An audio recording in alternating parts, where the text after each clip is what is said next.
Bismillahirrahmanirrahim. Astaghfirullahalazim allazi la ilaha illa huwal hayyul qayyum wa atubu ilaih. Astaghfirullahalazim allazi la ilaha illa huwal hayyul qayyum wa atubu ilaih. Astaghfirullahalazim allazi la ilaha illa huwal hayyul qayyum wa atubu ilaih. إلى حضرة النبي صلى الله عليه وسلم وعلى آله وأصحابه الكرام شيء لله لهم الفاتحة. أعوذ بالله من الشيطان الرجيم. بسم الله الرحمن الرحيم. الحمد لله رب العالمين الرحمن الرحيم مالك يوم الدين إياك نعبد وإياك نستعين اهدنا الصراط المستقيم صراط الذين أنعمت عليهم غير المغضوب عليهم ولا الضالين آمين.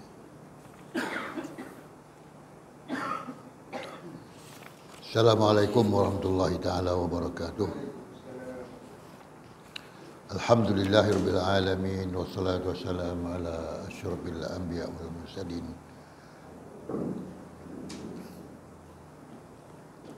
wa ala alihi wa ashabihi ajma'in. Amma ba'd.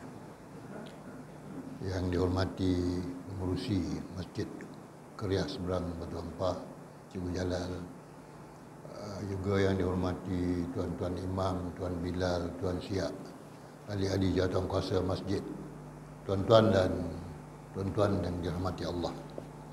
Alhamdulillah, terlebih dahulu kita panjatkan kesyukuran kepada Allah Subhanahu wa taala atas limpah kurnianya maka subuh ini. Sekali lagi kita bersama-sama salat subuh berjemaah. Seterusnya kita menambah sekali sedikit ilmu yang berkaitan dengan kematian dan alam akhirat. Mudah-mudahan Allah Subhanahu wa taala memberkati kehidupan kita dan mengurniakan taufik dan hidayahnya kepada kita semua, insya-Allah. Baiklah tuan-tuan yang dirahmati Allah, pada pagi ini kita teruskan lagi di bawah tajuk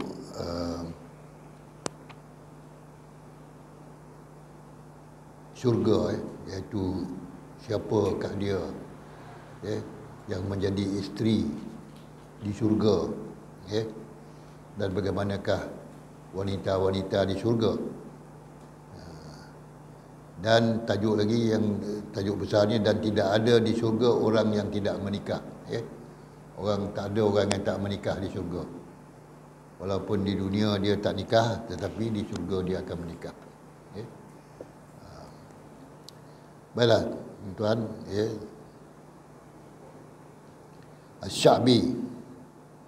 Asy-Sya'bi radhiyallahu anhu, ini seorang sahabat Rasulullah sallallahu alaihi wasallam, pernah berkata, apakah menurut kalian bahawa Allah Subhanahu wa taala meletakkan belenggu di kaki mereka agar mereka tidak kabur dari neraka? Ini masih lagi ada kaitannya dengan neraka. Apakah Allah letakkan belenggu ataupun ikatan di kaki orang-orang ahli-ahli neraka itu supaya mereka tak lari?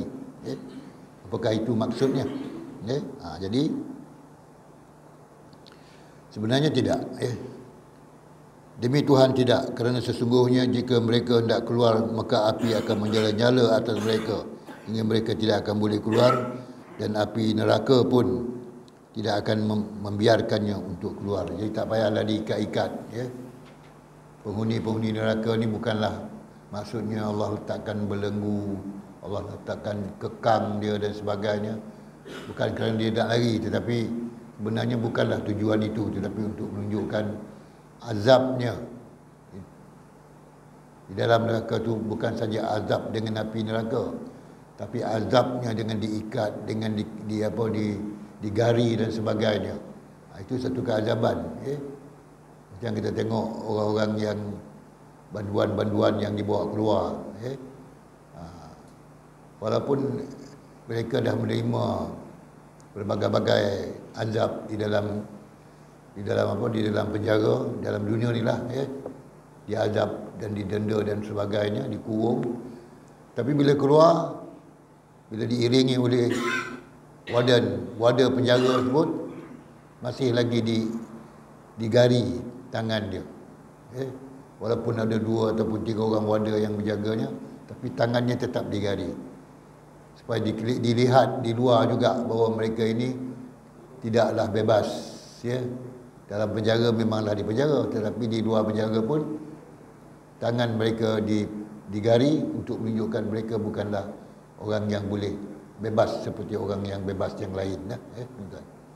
Itu juga dalam neraka, Allah sediakan gari dan sebagainya bukan takut mereka lagi, tetapi sebenarnya untuk menambahkan lagi keazaban pada mereka.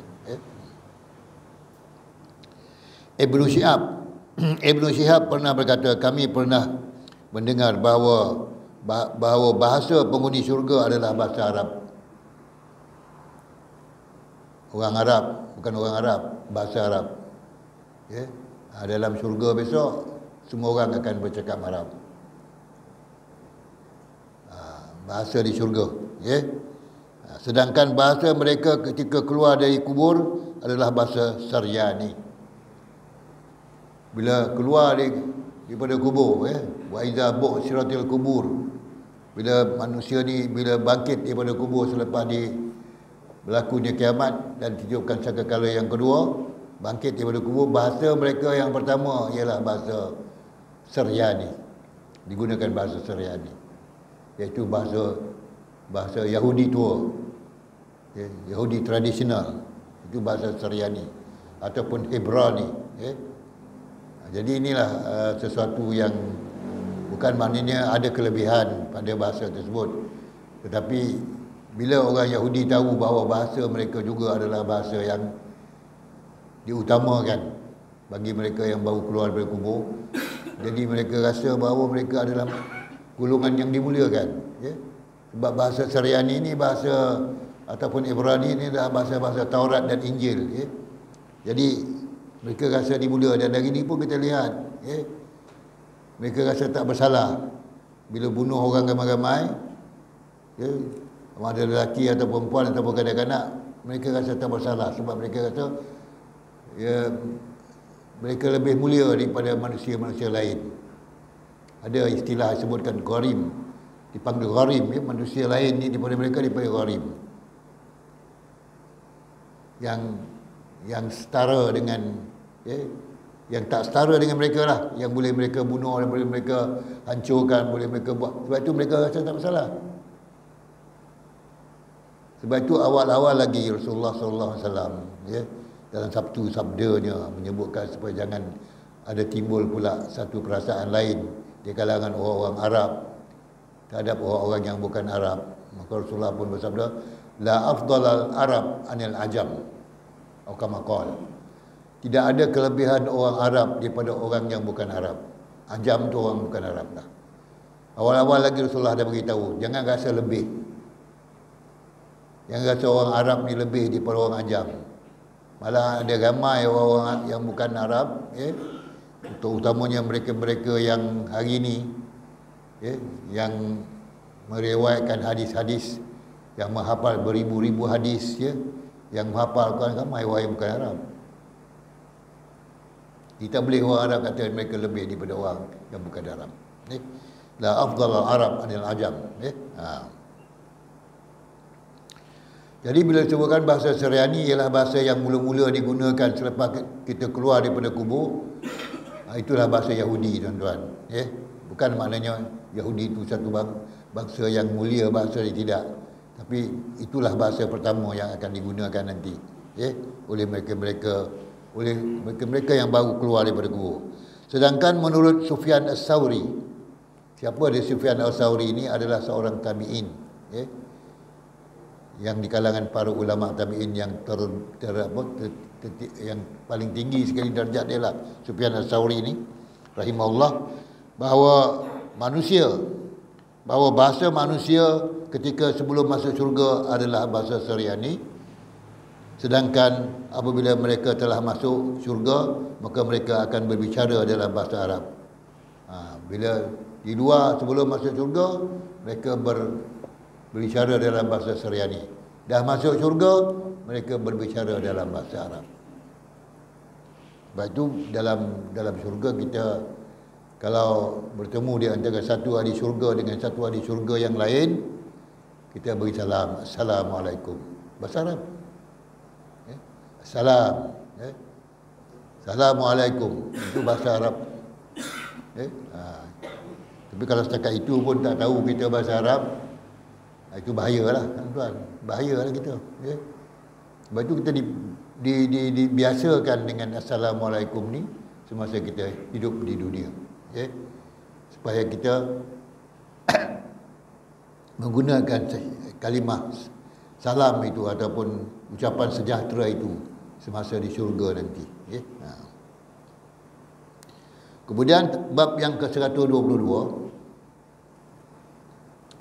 bidadari, omongan mereka, jawapan wanita-wanita biasa, yakni anak cucu Adam terhadap mereka dan kebaikan mereka. Ini tajuk dia lah. Ya. Apa yang nak dibahaskan dalam tajuk ini, iaitu menurut pendapat para ulama, bahawa umur semua wanita anak Adam di syurga adalah sama. Ya. Wanita anak Adam di syurga sama je umur dia, 33, 35. Itu juga lelaki, 33, 35. Ya. Di dalam syurga semua umurnya sama. Dan 33, 35 ni muda lah tuan-tuan. Ya.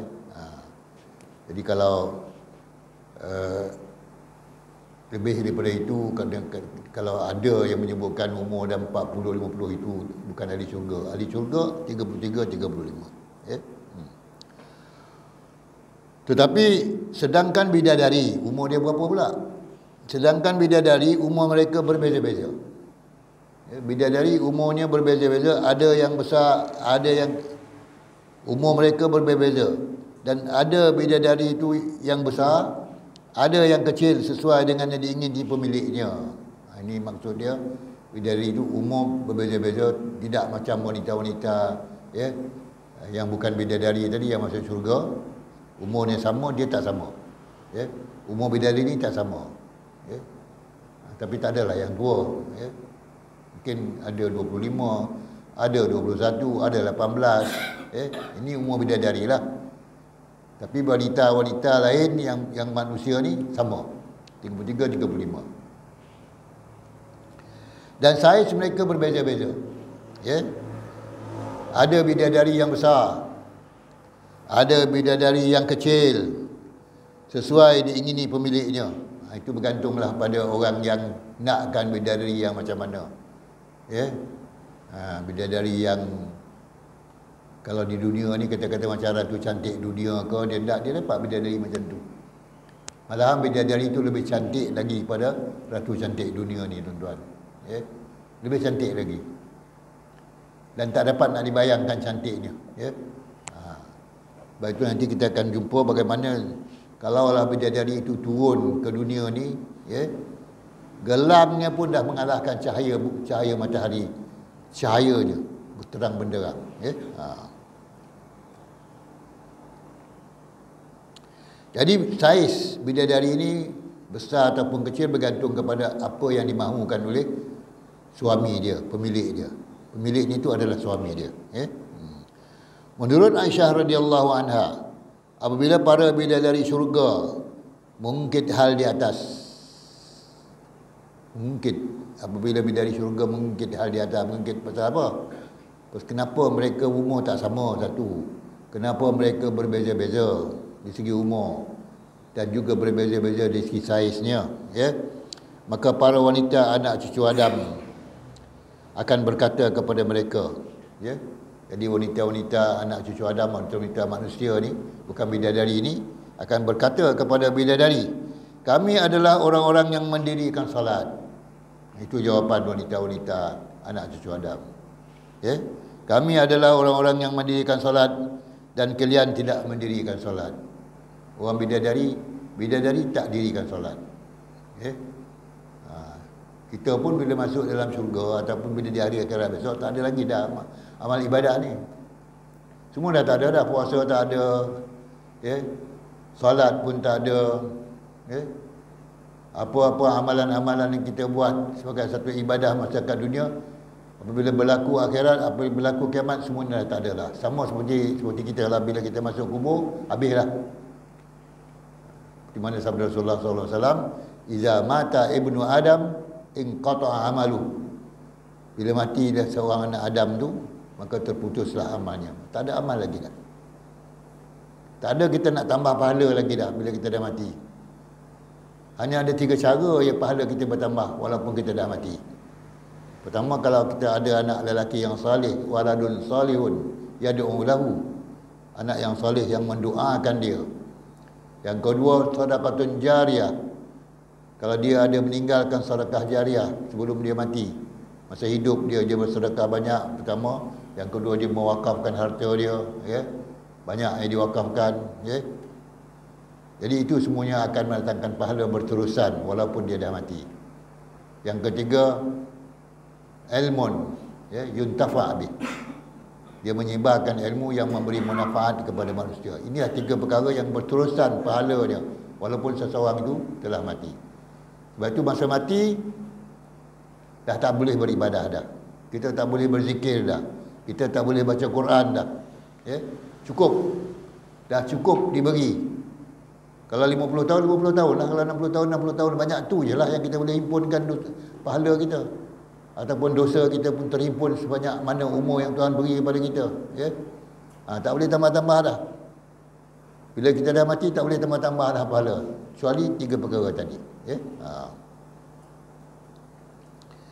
Sebab itu wanita-wanita anak cucu Adam beritahu pada bidadari, bila bidadari ni merungut kenapa mereka berbeza-beza di segi saiz, mereka umur mereka juga berbeza-beza, jawapan pada anak Adam, kami adalah golongan yang mendirikan salat, ya, sedangkan kamu tak dirikan salat. Yang kedua, kami adalah orang-orang yang berpuasa dan kalian tidak berpuasa. Ya? Anak cucu Adam berpuasa, tapi bidadari tak ada puasa. Sebab dia duduk dalam syurga. Ya? Dah duduk dalam dunia akhirat, dunia yang kekal abadi. Ya? Tak ada lagi fardu-fardu ain ni. Sebab tu mereka tak berpuasa. Tapi orang-orang anak cucu Adam ni semasa kat dunia, mereka dah berpuasa. Itu kelebihan dia. Dan ketiga, kami berwuduk sedangkan kalian tidak berwuduk. Ya? Kami sentiasa mengambil wuduk setiap waktu salat lah. Zuhur, asar, maghrib, isyak, subuh ambil wuduk. Tapi kamu wahai bidadari, kamu kalian tidak pernah berwuduk. Ya? Memang tak adalah kewajipan itu pada mereka. Ya? Kemudian kami bersedekah sedangkan kamu tidak bersedekah. Kalian tidak bersedekah. Jadi inilah kelebihan anak cucu Adam daripada bidadari. Ya? Bidadari kelebihan dia lainlah pula. Ya? Kelebihan dia mereka adalah bidadari yang Allah kurniakan segala-gala keindahan yang tidak dapat dibandingkan dengan apa pun. Ya? Itu dipanggil bidadari. Tetapi bila dibuat perbandingan dengan anak cucu Adam, kelebihan anak cucu Adam pula bahawa mereka ni umur sama je. Ya, 33, 35. Walaupun diungkit oleh bidadari, tapi anak cucu Adam kata kami ni solat, kami bersedekah, kami berpuasa, kami berwuduk, itulah kelebihan kami. Itu je kelebihan. Tapi di segi fizikal, di segi kecantikan, di segi tarikan, ya, sebagai seorang perempuan, tentulah tak sama dengan bidadari. Bidadari ni lagi hebatlah. Ya? Cuma bidadari ni sedikit bersungutlah. Kenapa mereka umur tak sama, saiz tak sama. Ya? Muhammad bin Ka'ab Al-Qurzi pernah berkata, demi Allah Subhanahu wa taala yang tiada Tuhan melainkan dia, seandainya ada bidadari yang muncul dari arasy dengan gelangnya, maka cahayanya akan mengalahkan cahaya matahari dan bulan. Kalaulah turunlah bidadari daripada syurga tu pakai gelang dia, maka cahaya matahari dan cahaya bulan akan merudumlah, ya. Akan hilang cahaya tu, tinggal cahaya gelang bidadari ini. Maknanya cahaya gelang tu lebih hebat lagi daripada cahaya matahari, ya. Terang benderang. Kemudian Abu Hurairah radhiyallahu anhu pernah berkata, sesungguhnya di syurga terdapat bidadari-bidadari yang dipanggil dengan nama Al-Aina. Ada nama bidadari, ya. Bidadari di syurga dipanggil Al-Aina. Tapi kalau dalam bahasa Arab, Aina ni apa makna dia? Aina maknanya mana. Dalam bahasa Arab lah, ya. Aina mana? Aina baituka, contohnya budak-budak sekolah-sekolah tadika ada belajar ni. Aina baituka, mana rumah kamu? Itu maknanya Aina, ya. Tapi nama bidadari di syurga dipanggil Aina. Mana, ya? Apa maksudnya mana itu? Itu di dalam syurga lainlah maksud dia. Tapi kalau di dunia ni, Aina ni bahasa Arab mana, ya? Apabila bidadari itu ia berjalan, makna bidadari itu berjalan, maka di sekelilingnya, di sisi kanannya ada 70,000 pelayan. Satu bidadari berjalan diiringi oleh 70,000 pelayan. Itu satu bidadari. Di sebelah kirinya, ya. Belah kanan 70,000, sebelah kiri pun 70,000. Ini seorang bidadari. Bila dia berjalan dia akan diiringi oleh pelayan-pelayan. Ramainya pelayan itu 70,000. Ya. Jadi kita tak dapatlah nak samakan 70,000 tu macam kita. Kita ni kalau dalam ilmu tauhid, ya, dalam ilmu tauhid dipanggil jirim. Jirim maknanya kita ni makhluk yang perlukan ruang dan tempat. Jadi kalaulah pelayan itu perlukan ruang dan tempat, tak muat. Sebab itu makhluk-makhluk yang dijadikan di syurga ataupun bidadari ini bukanlah dijadikan daripada tanah dan dijadikan daripada seperti manusia dijadikan daripada tanah, yang perlukan tempat dan ruang. Sama jugalah macam malaikat dijadikan daripada nur, daripada cahaya, ya. Dia tak perlu tempat dan ruang. Mana-mana pun dia boleh duduk dalam mana-mana tempat pun. Sebab itu Rasulullah kata, sekali ada majlis pengajian di satu-satu masjid, ya, maka akan bersama-sama. Ada 7,000 malaikat akan 70,000 ke 70,000 malaikat akan bersama-sama. Sedangkan masjid kecil je. Masjid kecil je, macam mana malaikat boleh masuk? Sebab malaikat dijadikan daripada cahaya, dia boleh masuk mana-mana je, ya. Sebab tu kita tak terasa. Tak terasa ada malaikat, ya. Di kiri kanan kita tak terasa. Ada malaikat di depan dan belakang kita.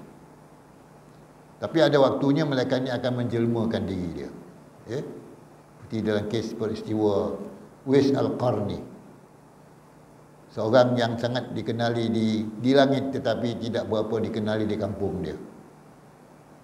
Di tempat dia tak dikenali, tetapi sangat dikenali oleh para malaikat di langit. Ini Uwais Al-Qarni. Dan bila dia meninggal dunia, ya,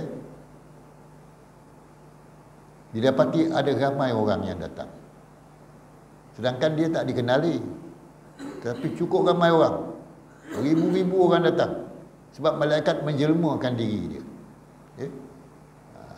Jadi ramai orang kampung tak kenal siapa dia orang yang datang ni, ramai-ramai ni. Beribu-ribu ni. Rupanya malaikat telah menjelmakan diri dia. Semasa Uwais Al-Qarni ni diuruskan jenazah dia, maka diuruskan oleh orang-orang yang datang daripada langit. Sampailah ia dikuburkan. Lepas itu orang-orang ni pun menghilang, ya. Inilah malaikat, tuan-tuan. Dan hari ini pun kita ada dengar cerita lah, ya, bila kita baca YouTube, internet dan sebagainya, kes-kes peristiwa-peristiwa malaikat membantu, ya, malaikat membantu penduduk Palestin, Gaza ini dalam peperangan melawan orang-orang Israel. Dan digambarkan bahawa malaikat ini menampakkan dirinya memakai baju bah putih, dan tentera-tentera Israel sangat takut dan menembak baju bah putih ni, tapi tidak kena pun dan tak ada siapa pun yang gebak, ya. Dikatakan inilah bantuan malaikat, ya, kepada penduduk-penduduk Palestin. Kerana ini tak mustahil, ya. Kerana kita kadang-kadang fikir, samakah kita dengan zaman Rasulullah dahulu? Setarakah kita dengan Rasulullah dan para sahabatnya masa-masa peperangan dengan datangnya bantuan daripada malaikat? Setarakah kita? Ini tak mustahil. Sebenarnya tak mustahil juga. Sebab apa? Umat Islam seluruh dunia berdoa. Bukan umat Palestin je yang duduk kat Gaza tu berdoa. Tapi seluruh dunia umat Islam berdoa daripada Masjidil Haram sampai ke masjid-masjid seluruh dunia ni. Ya, umat Islam yang seluruh dunia berdoa pula. Mungkin salah satu daripada doa-doa itu dimakbulkan oleh Allah Subhanahu wa taala, Allah memberikan pertolongan. Ya. Pertolongan itu berdasarkan keikhlasan. Artinya keikhlasan orang-orang Islam mendoakan kemenangan Palestin dan juga dibantu kekuatan daripada malaikat dan sebagainya itu kerana doa-doa orang Islam yang lain. Kerana doa-doa orang Islam yang lain. Tapi kalau kita nak katakan setara ke kita dengan zaman Rasulullah, tak setara. Sebab Rasulullah SAW dalam peperangan Ahzab, dalam peperangan Ahzab, tentera Islam hanya 3,000 orang, tetapi tentera kufur ada 10,000 orang. Akhirnya Allah bantu dengan mendatangkan ribut taufan kepada tentera kufur, dan tentera kufur pun lagi keluar daripada mengepung Madinah. Ini zaman Rasulullah, dan doa Rasulullah itu sangat makbul. Itu Rasulullah berdoa sangat makbul. Dan dalam masa peperangan Badar, Rasulullah berdoa daripada senja maghrib itu sampailah ke subuh, tak berhenti berdoa, mohon bantuan daripada Allah Subhanahu wa taala. Ini Rasulullah. Rasulullah berdoa sepanjang malam sehingga dinasihatkan oleh para sahabat, wahai Rasulullah, rehatkanlah diri kamu. Nampak penat sangat berdoa sepanjang malam. Jadi Rasulullah berdoa. Ini taraf Rasulullah, taraf kedudukan ataupun martabat Rasulullah sallallahu alaihi wasallam. Berdoa ni memang dimakbulkan Allah. Tapi kita hari ini berdoa, bukan berdoa penduduk Palestin saja yang berdoa, tapi seluruh dunia berdoa. Ada antara mereka-mereka yang berdoa itu, di kalangan mereka-mereka itu ada wali-wali Allah dan sebagainya.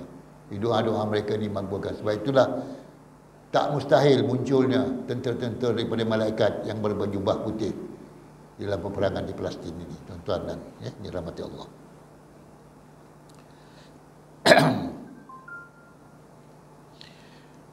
Bidadari ni kalau keluar ke dunia ni, semua dunia ni akan menjadi terang benderang dan matahari akan jadi pudar. Bukan gerhana, tak jadi gerhana. Tapi cahaya tu mengatasi cahaya matahari. Cahaya bidadari yang pakai gelang ni mengatasi cahaya matahari. Abu Hurairah radhiyallahu anhu pernah berkata, sesungguhnya syurga terdapat bidadari-bidadari yang dipanggil Al-Aina. Apabila ia berjalan, maka sekelilingnya di sisi kanan dan kirinya ada 70,000 pelayan yang akan mengiringi yang akan mengiringi apa? Yang akan mengiringi bidadari ni, ramai ni pelayan. Tapi kita tak nampaklah pelayan tu. Sebab kalau di sini, kalau dalam dunia ni, kalau pelayan-pelayan seorang puteri raja ke, seorang permaisuri agung, ketua permaisuri raja ke, diiringi oleh 10 ataupun 100 pelayan, kita nampak ke zahirnya pelayan-pelayan tersebut. Tapi kalau 70,000 pelayan mengiringi bidadari, tak nampak.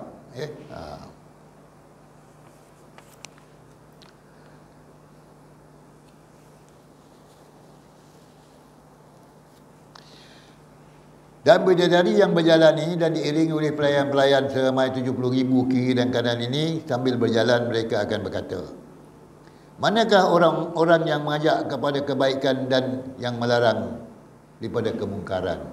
Ini kata-kata yang dikeluarkan oleh bidadari tersebut. Mana dia? Orang-orang yang mengajak kepada kebaikan dan yang melarang kepada kemungkaran. Jadi itu, bila dia berjalan, dia akan bertanya, manakah orang-orang yang selalu menegakkan kebenaran, menegakkan kebaikan dan menghalang kemungkaran. Sebab itu dalam Quran pun Allah sebut, wal takum minkum ummatun yad'una ilal khairi. Hendaklah kamu jadi daripada kalangan kamu, sebahagian daripada kalangan kamu ini, yad'una ilal khairi, yang menyeru kepada kebaikan. Wal takum minkum ummatun yad'una ilal khairi wa ya'muruna bil ma'ruf, dan menyuruh kepada kebajikan, wa yanhauna 'anil munkar, dan mencegah kepada kemungkaran.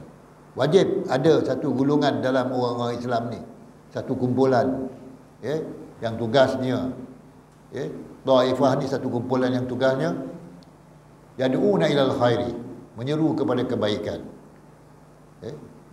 ya'muruna bil ma'ruf, dan memerintahkan kepada kebaikan, wa yanhauna 'anil munkar, dan mencegah kepada keburukan. Wajib ada golongan ini, tuan-tuan.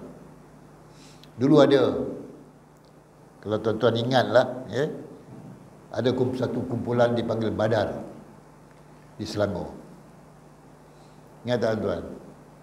Badar ini ada satu kumpulan yang di NGO lah, ataupun di bawah Jabatan Agama ke bawah NGO, yang tugasnya menghalang keburukan dan kemungkaran berlaku di kalangan masyarakat. Dia akan menjalankan pengintipan, dia akan menjalankan penangkapan, dia akan menjalankan serbuan dan sebagainya. Badar ni. Ini golongan NGO lah, yang bukan politik, tapi tidak berapa disukai oleh masyarakat Islam yang lain. Terutama orang-orang politik tak suka. Sebab dia tak dapat nak buat apa-apa. Dia nak lakukan keburukan ke, nak lakukan kemaksiatan ke, sentiasa diintip. Dan ada pengintip-pengintip yang akan mengintip dan akan menyerbu dan menangkap. Ini yang ditakuti. Ada sekejap Badar ni muncul di negeri Selangor. Lebih kurang dalam setahun, 2 tahun, lepas tu dia hilang lah. Badar ni hilang. Tak berapa disukai oleh kerajaan pada waktu itu. Sebab dia NGO. Kemudian sesungguhnya syurga itu ada bidadari yang disebut dengan lu'bah. Bidadari di syurga ada yang dipanggil namanya al-aina, dan ada juga bidadari yang dipanggil lu'bah. Lu'bah ni perkataan la'iba. La'iba ni maknanya permainan ataupun hiburan. Itu lu'bah.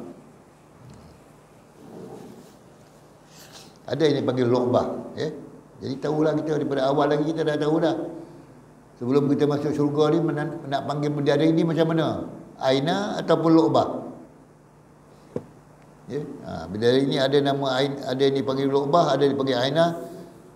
Seandainya ia masuk ke dalam dunia, seandainya ia masuk ke dalam lautan yang asin, bidadari yang dipanggil lu'bah ni, kalau dia masuk dalam lautan yang masin, apa jadi lautan tersebut? Maka semuanya airnya akan berubah menjadi tawar dan enak untuk diminum. Air laut jadi tawar dan sedap pula untuk diminum.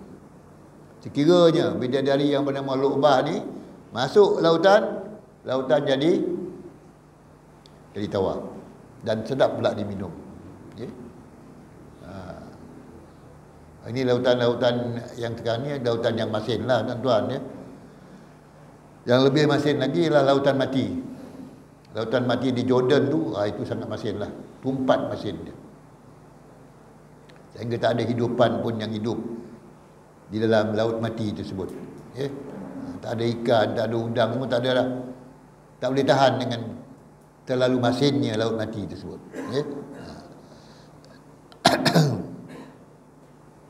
Jadi kalau bidadari lu'bah ni masuk dalam lautan jadi tawar. Di dada bahagian atas bidadari itu tertulis, barang siapa yang ingin memiliki sepertiku, memiliki akulah, maka hendaklah ia beramal saleh kepada Allah Subhanahu wa taala. Tiap-tiap dada bidadari itu tertulis, siapa yang ingin memiliki aku, maka hendaklah dia beramal saleh dengan Allah Subhanahu wa taala.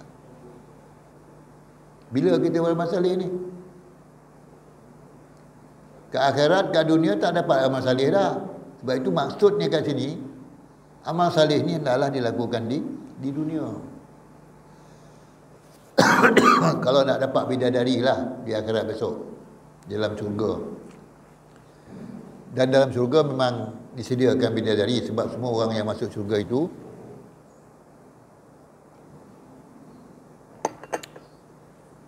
orang yang beramal saleh. Dan setiap satu lelaki akan memiliki 2 bidadari. Setiap lelaki akan mengahwini 2 bidadari. 1 tak boleh, 2. Kalau kat dunia ni 1 boleh kan, 2? 2 boleh tak? Kita kahwin kat dunia ni 1 boleh sampai berapa? Sampai 4. Okay? Kalau nak kahwin sampai 4 boleh. Okay?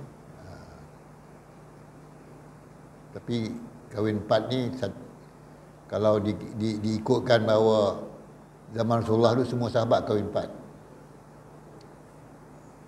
Sebahagian besar sahabat kahwin 4 orang. Okay?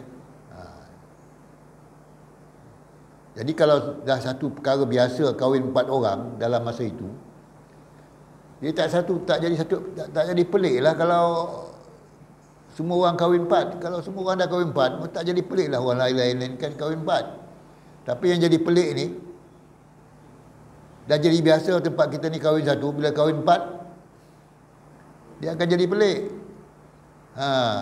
Sebab tak semua orang kahwin 4. Semua orang kahwin 1, tapi bila kahwin 4, ada satu orang kahwin 4, apa akan timbul? Masalah apa akan timbul? Ini berlaku tuan-tuan ya.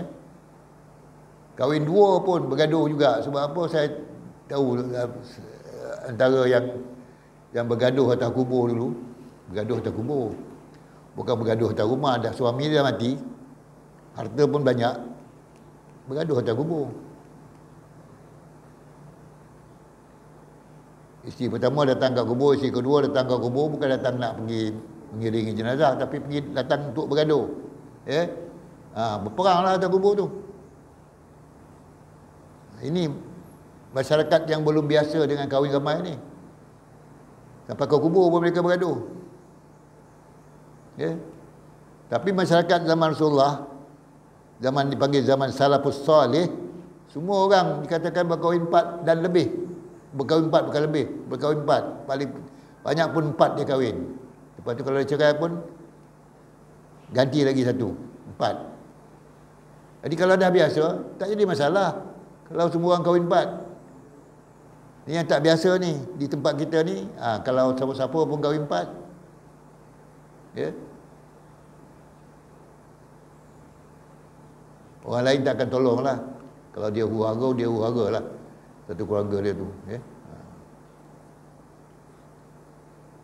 Tapi saya masa duduk bersama-sama dengan wakil-wakil kedutaan yang ada di Australia tu, ada yang datang ke Australia tu, duta-duta yang datang ataupun konsul-konsul yang datang di negeri-negeri sebelah tengah ni, Uzbekistan, Ukraine, banyak negeri-negeri tu. Dia kata dia duduk di Uzbekistan. Duduk di Uzbekistan sebagai konsul kedutaan kat sana. Ramai orang Malaysia datang. Maknanya korporat-korporat Malaysia yang banyak duit ni, datang dan dia suruh cari isteri dia di sana satu. Dia kahwin kat sana. Dia kahwin 1 ataupun 2 ya. Jadi maknanya kedudukan di Uzbekistan tu, orang Islam yang ada di sana tu adalah orang-orang miskin. Dan ibu bapa dia sangat suka kalau dapat kahwin dengan orang Malaysia ni. Jadi ramailah korporat Malaysia datang dan kahwin di sana. Lepas tu balik Malaysia, selamba je. Lepas tu 2-3 bulan lagi pergi pula sana atas urusan perniagaan. Dia kahwinlah sana.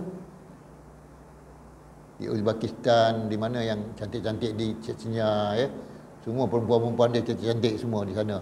Jadi ramai korporat yang pergi kat sana. Ini orang yang duduk dan bekerja kat sana yang bercerita lah. Saya sendiri tak ada jumpa lah orang yang kahwin di Uzbekistan tu, tapi pegawai-pegawai sana dia cerita. Dia datang, dia nak kahwin dengan orang bersekitar. Habis masa dah? Habis dah? Jadi setakat itulah dulu tuan-tuan ya. Dan kita akan sambung lagi dia akan datang ni. Kaitan dengan bidadari lagi lah. Berapa pula mas kahwin dia? Berapa pula hantaran dia? Tak ada. Mas kahwin dia berapa je? Segenggam makanan je. Maksudnya sekepal nasi je mas kahwin dia. Ini akan kita baca kisah berkaitan mas kahwin, ya, yang kena kita beri pada bidadari-bidadari. Dan ini pun dicontohi zaman Rasulullah, ya. Bila orang-orang yang nak kahwin tak ada perbelanjaan dia, maka Rasulullah kata, mas kahwin kamu adalah surah Al-Ikhlas sahaja. Surah Al-Ikhlas, baca surah Ikhlas, hadiahkan, itulah saja mas kahwin. Itu zaman-zaman salafus salih dulu, zaman Rasulullah. Saya kata itulah tuan-tuan dan puan, tuan-tuan yang dirahmati Allah, mudah-mudahan Allah SWT memberkati kehidupan kita dan mengenakan topik dan hidayahnya kepada kita semua, insya-Allah.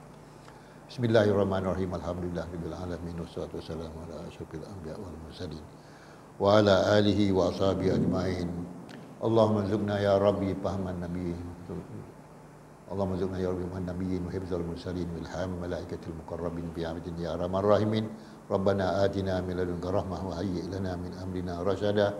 Rabbana atina fid dunya hasanah wa fil akhirati hasanah wa qina azabannar. Wa sallallahu ala sayyidina Muhammadin wa ala alihi washabihi ajmain. Subhana rabbika rabbil izzati amma yasifun. Wa salamun alal mursalin walhamdulillahi rabbil alamin. Taqabbalallahu minkum. Assalamualaikum warahmatullahi taala wabarakatuh.